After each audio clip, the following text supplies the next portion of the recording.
Merci, cher Xavier. Dis-moi, on va passer par le début. Voilà, on va venir maintenant sur l'affaire. Comment ça t'est venu d'enquêter sur le couple Macron?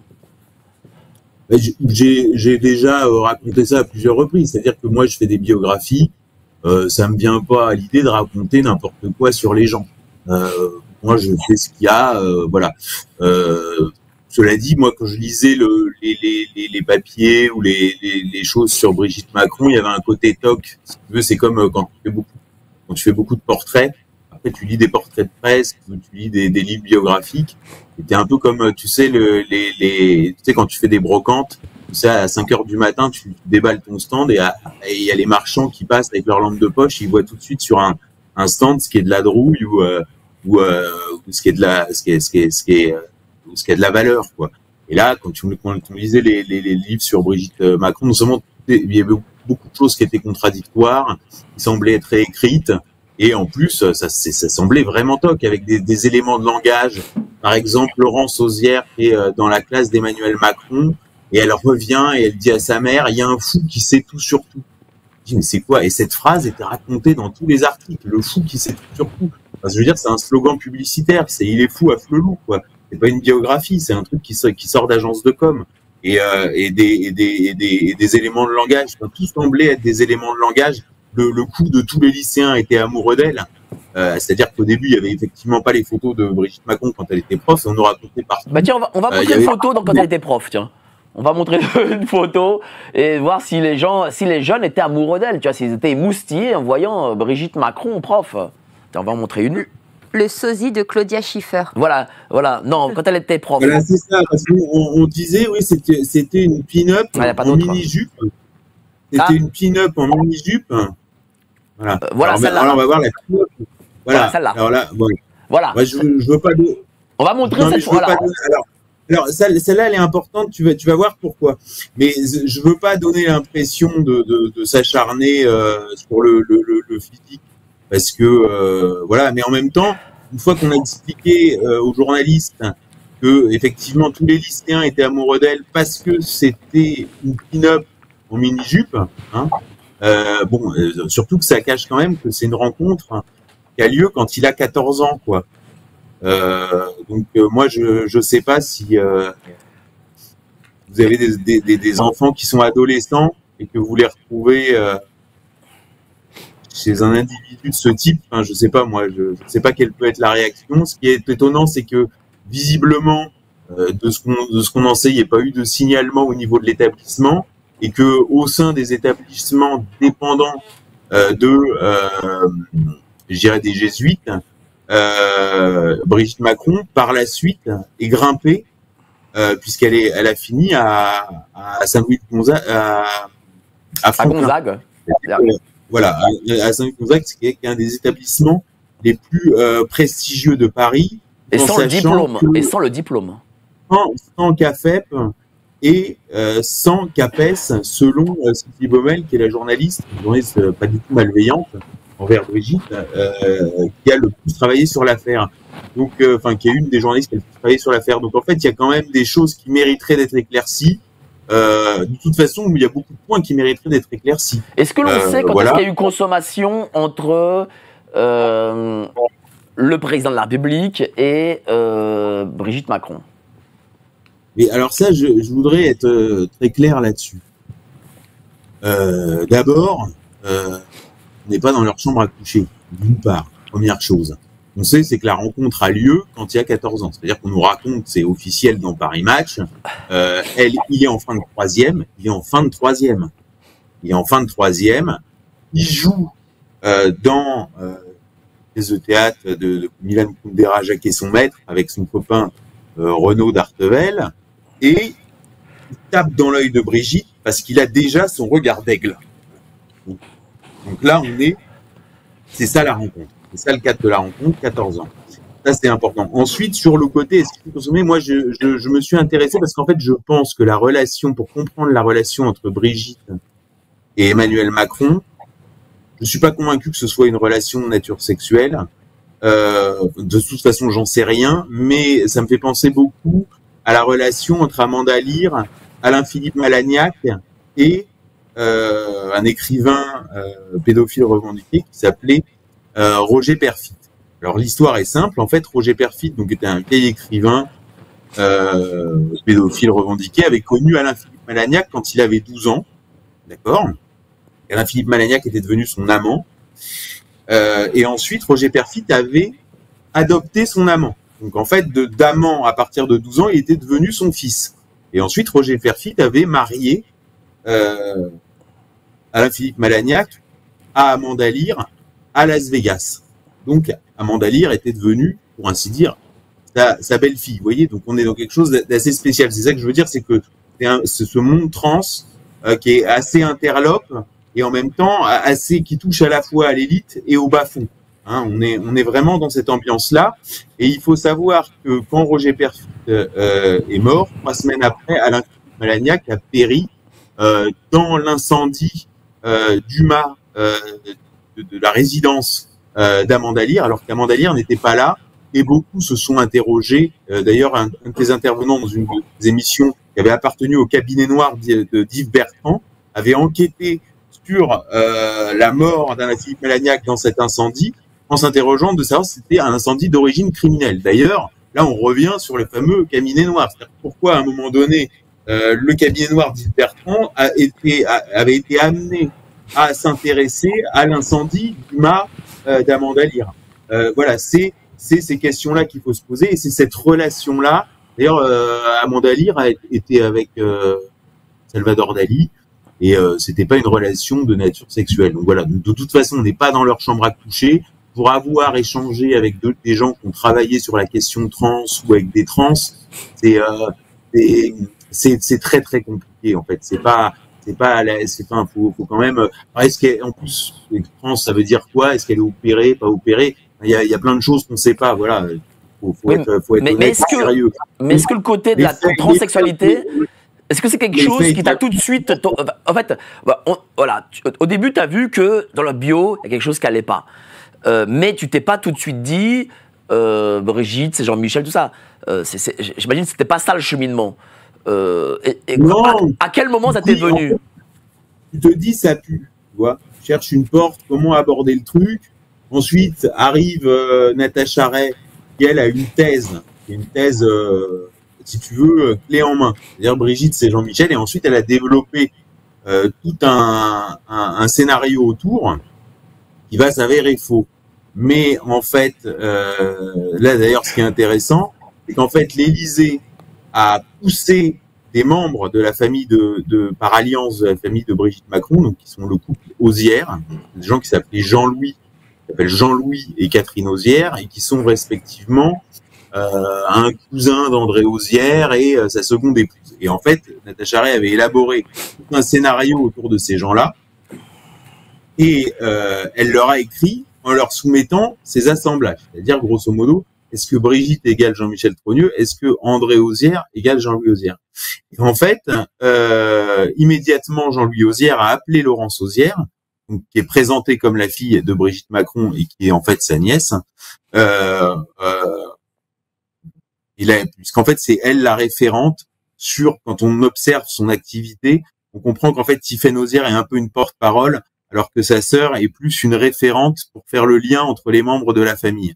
Et une référente aussi avec l'agence de Michel Marchand, puisqu'elle correspond avec Sébastien Vallela, qui est Vallela, qui est le paparazzo numéro 1 de Best Image. Qui était le paparazzo numéro 1 de Best Image et qui est désormais fâché. Ah, voilà. Donc c'était ce qu'on avait observé à l'époque. Suite à l'affaire Paris Match Sarkozy. Voilà. Et tout ça pour dire qu'en fait, donc Laurence Ozière a immédiatement appelé Brigitte en lui disant c'est important. Donc l'Élysée a appelé les Ozières, qui en fait était une fausse piste, et leur a dit poursuivez Natacha Ray, on vous accompagnera dans votre démarche. Sous-entendu, vous aurez rien à faire, on vous soutient avec les avocats, etc. Mais poursuivez Natacha Ray.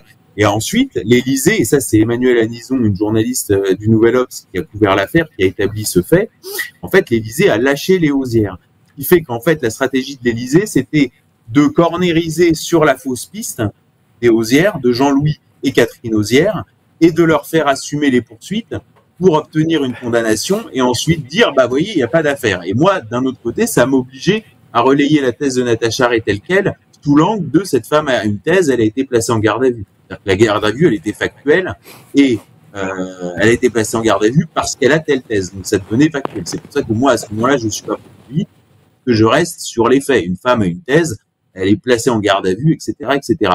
Mais c'était bien joué de la part des Macron de cornériser en fait Natacha Ray sur la partie fausse de sa thèse, puisqu'en fait ensuite sur le procès Trogneux, ils ont mis beaucoup de temps à délivrer l'assignation, et sur le procès Auzière, bon bah on voit que les Auzière ont été capables de fournir des documents permettant d'attester qu'il y avait effectivement eu diffamation, c'est-à-dire que André Auzière n'était pas Jean-Louis Auzière et que Catherine Audois était une femme extérieure à cette affaire, alors que sur le procès Trogneux, on voit bien que c'est vraiment la misère qu'ils ont fourni en termes de documents, puisque les seuls documents qu'ils ont fournis, c'est des documents donc sans matériel photographique, alors que la question, c'est évidemment le matériel photographique. D'ailleurs, dans l'article du Monde, il est bien écrit en matière de risque réputationnel, le plus important, ce sont les photos.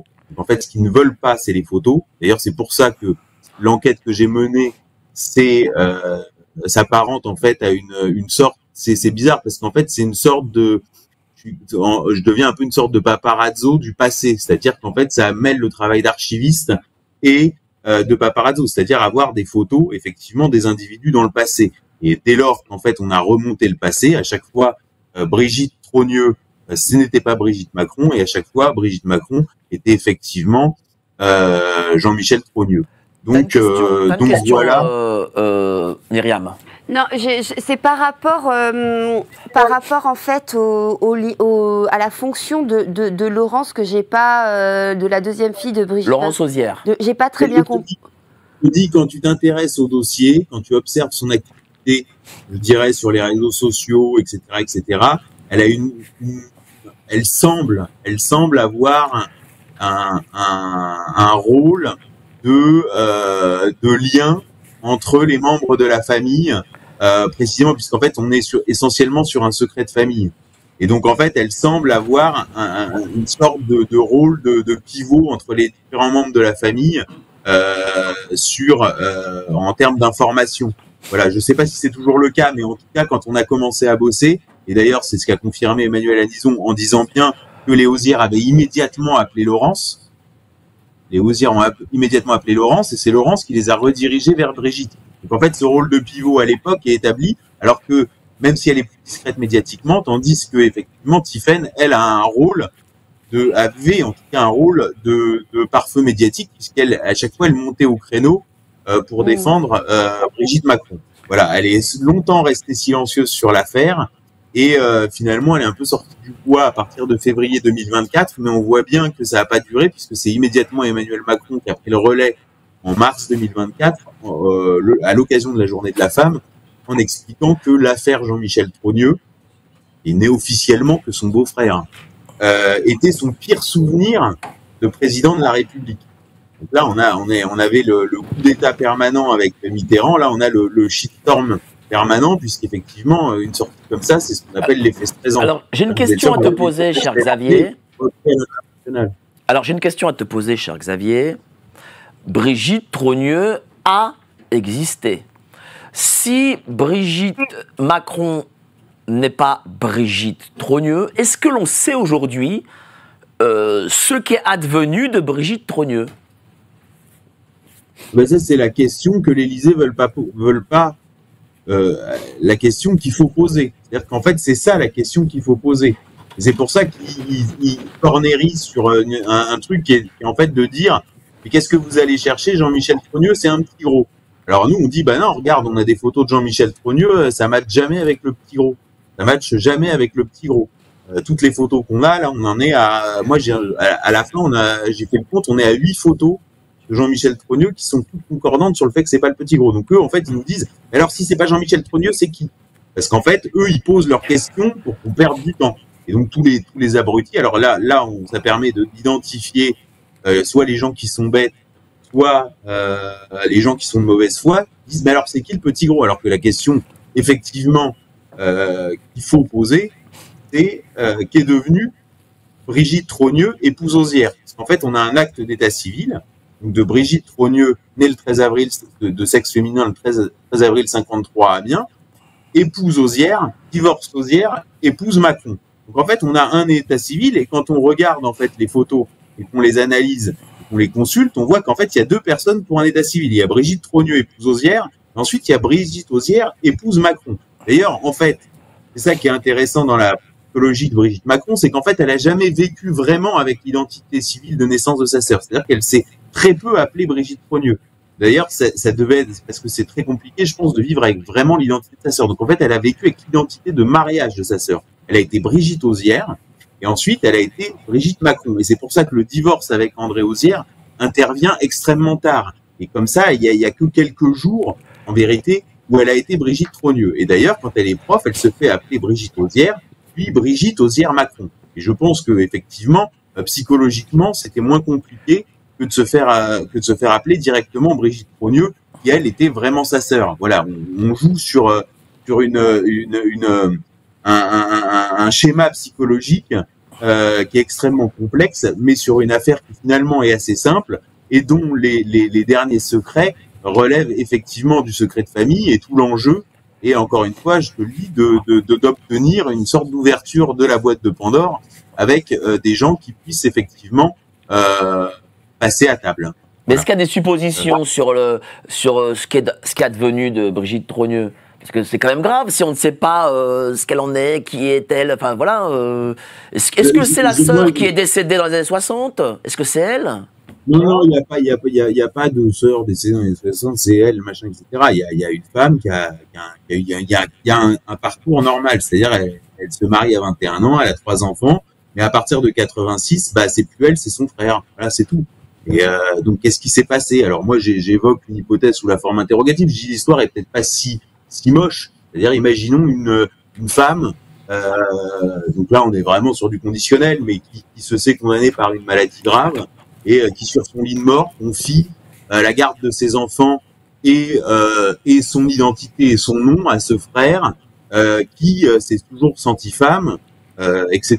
Et qui du coup a une identité, récupère une identité civile qui correspond au genre ressenti et non pas au genre assigné à la naissance, comme on dit. Et d'ailleurs, si Brigitte Macron a élevé en partie, au moins en partie, Sébastien, Laurence et Tiphaine Osière, moi je suis désolé, il y en a une qui est cardiologue, l'autre qui est avocat et un autre qui est cadre du secteur de la santé. Il me semble que tous les gens qui ont des enfants, on leur dit, bon, il y en a un qui sera cadre du secteur de la santé, l'autre avocat, l'autre cardiologue, tout le monde signe des deux mains.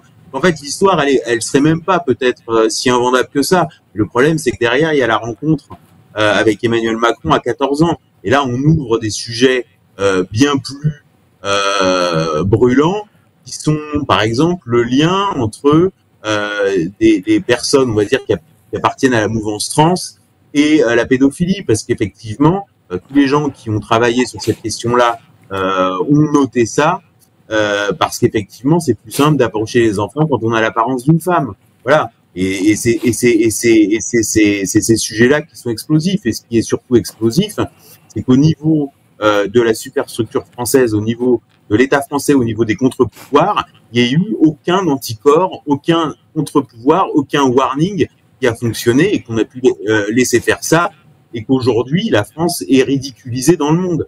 Je vois sur X, suite à la vidéo de Candace Owen, alors ils ont verrouillé X France, effectivement, puisque ça traîne pas, comme on dit aux États-Unis, c'est-à-dire que ça monte jamais dans les top tendances générales en France, puisque les réseaux sociaux, enfin X France est en partie contrôlé. De toute façon, tout ça est sourcé. Il y a eu des tas d'articles dans la presse qui expliquent que les patrons des réseaux sociaux en France sont reçus à l'Élysée précisément sur ce sujet-là.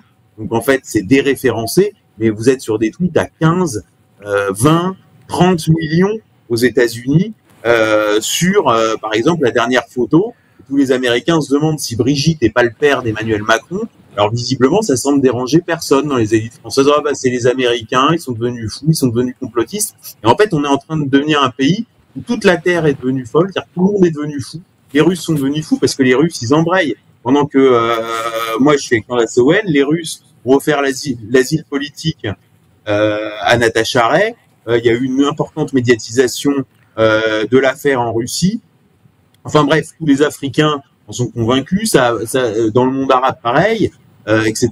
Mais en fait, il y a qu'en France où, si tu veux, on est encore sain d'esprit, quoi. Alors qu'en vérité, c'est l'inverse. C'est-à-dire que la France est sous cloche. Il y a aucun anticorps au niveau de la superstructure. Myriam a une question à te poser. Commentaire à faire, vas-y. Brigitte, elle aurait été scolarisée donc à l'école du Sacré-Cœur à Amiens et ensuite on a une petite trace d'elle au collège de Sainte-Clotilde. Est-ce que toi, tu as récupéré des photos de ça ou pas du tout? Non. Bon, ça, c'est un point technique du dossier que je détaille beaucoup dans le livre. D'abord, en fait, si tu veux, j'ai récupéré, moi, je suis très méthodologique. C'est-à-dire qu'il y avait la question, moi, je pose la question en 2021, je vois leur réponse, ils poursuivent Natacha Ray, je trouve pas leur réponse très convaincante. Mais moi, dans la thèse de Natacha Ray, Brigitte Trogneux n'avait jamais existé. Bon, bah, moi, je suis quand même allé aux archives tout de suite, j'ai récupéré l'annonce de faire part de naissance. Donc, moi, j'avais relayé la thèse de Natacha Ray, puis j'avais relayé tous les documents qui allaient dans le sens contraire, parce que faut quand même pas être malhonnête, débile. Donc en fait, voilà. Donc, ensuite, j'ai remonté. Il y avait deux individus, il y avait Brigitte Trogneux et Jean-Michel Trogneux, et je me suis dit bon bah tout simplement, je vais remonter leur vie. Donc en fait, j'ai récupéré les listes de classe et ensuite j'ai récupéré leur liste de classe. Alors en fait, le Sacré-Cœur et Sainte-Clotilde, à l'époque en fait, aujourd'hui c'est deux établissements et avant c'était deux établissements, mais à l'époque c'est le même établissement.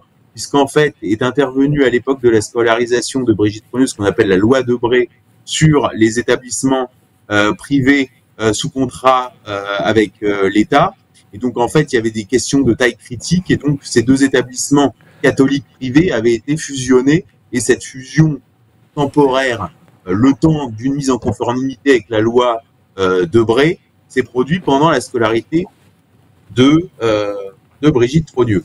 Donc, en fait, ce que je peux en dire, c'est que j'ai contacté toutes les camarades de classe de Brigitte Trogneux, c'est-à-dire toutes les femmes qui ont aujourd'hui à peu près 70 ans, 72 ans, à la retraite. Je les ai appelés, je leur ai dit, voilà, vous avez été en classe avec Brigitte Trogneux, et beaucoup, alors la plupart m'ont dit, je veux pas en parler, d'accord, et un nombre très conséquent m'ont dit, bah tu vois, c'est drôle, quand je l'ai revue, je l'ai pas reconnu. Voilà. Quand je l'ai revu, je l'ai pas reconnu. Donc ça, c'est des témoignages qui sont audio, qui sont des appels téléphoniques qui sont enregistrés, que j'ai à disposition de la justice. Ensuite, j'ai donné des contacts privilégiés à la journaliste du Nouvel Observateur qui s'appelle Emmanuelle Anison, qui a couvert l'affaire, et elle a pu récupérer une photo d'un groupe de communiantes où on voit Brigitte Trogneux et qui est la même petite fille que sur la photographie de communiante présentée comme une photo de jeunesse de Brigitte Macron.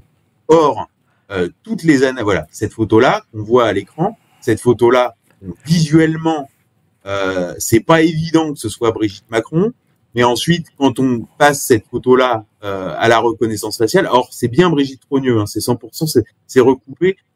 Moi, j'ai pu consulter cette photo qui est une photo très nette du groupe de communiantes, on reconnaît très nettement la même gamine.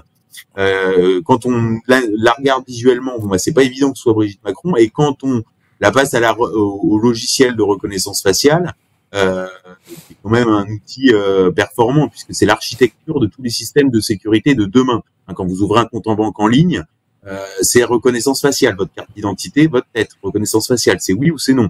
Quand vous prenez l'avion, vous passez votre passeport, ça scanne votre tête, c'est oui ou c'est non. Bah voilà, bah c'est pas très compliqué. Bah Brigitte Macron, elle peut pas ouvrir le compte en banque en ligne, elle peut pas prendre l'avion là avec des photos comme ça. Donc ça, c'est Brigitte Trogneux et c'est pas Brigitte Macron. Voilà. Donc ce qu'on sait sur la scolarité, c'est qu'ensuite, moi j'ai demandé les photos de classe, c'est-à-dire ce qu'on appelle les yarbous de Sainte-Clotilde et du Sacré-Cœur. Les établissements refusent de les donner. J'ai saisi la commission d'accès aux documents administratifs. La commission d'accès aux documents administratifs m'a donné raison, expliquant que tout citoyen qui en fait la demande peut avoir accès à ces documents. L'établissement a refusé de se plier à l'avis de la commission d'accès aux documents administratifs. Donc du coup, j'ai saisi un tribunal administratif, mais en tant que journaliste ou en tant que citoyen, sans urgence, c'est une procédure qui prend 2 ans. Donc là, c'est repoussé au calendrier grec. Mais cela dit, les avocats par exemple, de Amandine Roy ou de Natacha Ray, pourraient, sur la base du cadre juridique défini par la commission d'accès aux documents administratifs, obtenir ce qu'on appelle un référé injonction ou un référé liberté dans le cadre du procès en appel et pousser la justice à aller elle-même chercher ces documents. Et comme ça, on aurait toutes les photos de la scolarité de Brigitte Trogneux jusqu'en terminale. Et puis comme ça, on verra bien quelle tête est là et on verra bien si c'est Brigitte Macron. Et moi, la réponse, je la connais déjà. Je te remercie, cher Xavier. On va faire une petite pause de 20 secondes. On va lancer les annonces et on continue après notre conversation. Quand j'étais petit, je lisais dans le rayon BD des grandes surfaces. J'ai pas beaucoup changé. Sauf qu'à présent, je lis la revue mensuelle de Géopolitique Profonde. Qu'y a-t-il dedans ? De l'économie, de la politique et bien sûr nos solutions financières, parce que s'appauvrir arrive très rapidement. On peut vous aider à y voir plus clair dans vos finances. Par contre, pour le reste, il va falloir grandir.